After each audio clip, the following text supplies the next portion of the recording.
ఈ జ్యూస్ని తయారు చేసుకోవటానికి మనకు 2 యాపిల్ పండ్లు, ఒక క్యారెట్, ఒక బీట్రూట్, ఒక లెమన్ పూర్తిగా అవసరం లేదు, కొద్దిగా చాలు.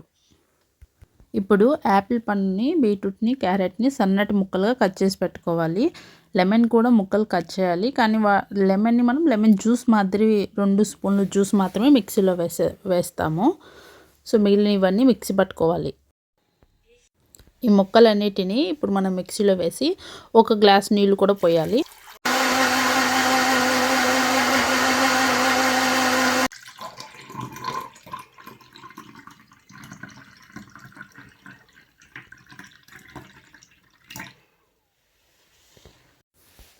ఇలా మిక్సీ పట్టి తీసిన రసాన్ని మీకు కావాలంటే మీరు ఫిల్టర్ చేసుకోవచ్చు, లేదనుకుంటే మీరు అలా కూడా తాగొచ్చు.